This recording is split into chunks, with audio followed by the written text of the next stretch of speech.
One problem our society faces is that our spiritual institutions that are supposed to minister to people's needs on the emotional and spiritual level have become hollowed out, and they no longer are numinous for people.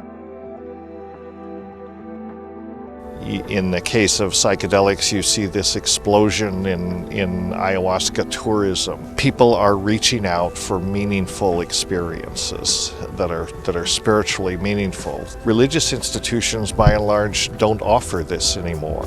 They become more politicized. They're essentially political instruments to regulate people's behavior and to distract them like so many other things. People don't find meaningful connections to their usual spiritual resources. So psychedelics could be a solution to this. People are reaching out to shamanic cultures. These are not thrill seekers, really. These are genuine spiritual pilgrims, if you will. But they're doing that partly because they're not finding what they need in our culture. And somehow we have to find a way to bring these institutions, these shamanic practices, and integrate them into our culture. There's basically two ways that you can bring psychedelics into mainstream culture. One is through the religious route, and the other is through medicine.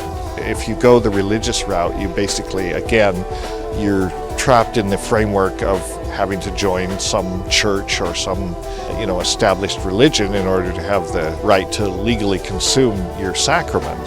There's very active research on the psychedelic research front for using these compounds for PTSD, for other types of mental disorders, and especially right now for end-of-life concerns, to help people who are in terminal states or come to terms with their impending death, and to try and alleviate the anxiety around that, help make their death meaningful and beautiful instead of terrifying. And that opens a door, I think, for eventually using psychedelics, especially psilocybin, routinely in hospice situations. When it comes to mass shootings and these things, I mean, this is a symptom, a way of this sort of spiritual barrenness of our culture.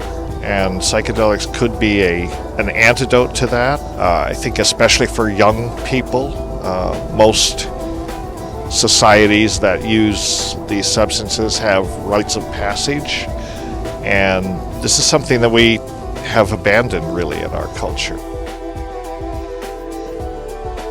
We need to reinstitutionalize rites of passage and integrate that notion into a culture so that people don't feel abandoned. I think that's a big symptom. Younger people feel no connection to the wider culture. They feel alienated. The psychedelics in the right therapeutic context can get to the root of the problem and actually cure things like depression and PTSD and OCD and these other conditions that they're being looked for, that they actually can heal the person rather than just reduce the symptoms temporarily. I guess you can say what they taught me is that I don't know very much. This is what ayahuasca reaffirms to me every time I take it. Remember how little you know. I think as a species, that's also a lesson that we should take to heart. As a species, we tend to be quite arrogant. We tend to think that we know more than we do. We tend to, feel that we have that nature is there to serve us, that we dominate nature and in some ways own it. Actually, it's the other way around. So I think what psychedelics foster in our species is, again, humility. We need to get away from hubris. We need to rediscover humility. We need to rediscover gratitude for the existential situation that we find ourselves in, which is really pretty marvelous when you think about it. But we also need to be humble and realize that we're not running the show. we're not dominating nature. That's the wrong model. And I think many people who have these powerful psychedelic experiences, especially with ayahuasca, come back from it with a renewed reverence for nature and a renewed understanding that, we are all in the same boat. The boat's a very small boat, and we have to develop sustainable ways to survive in this unique planetary ecosystem that we have, and we're putting pressure on it in all kinds of ways. And I think people rediscover a reverence for nature and a reverence for each other, and understanding that we have to, love really is the answer. Love of nature and love of each other. And I think psychedelics can make people aware of that.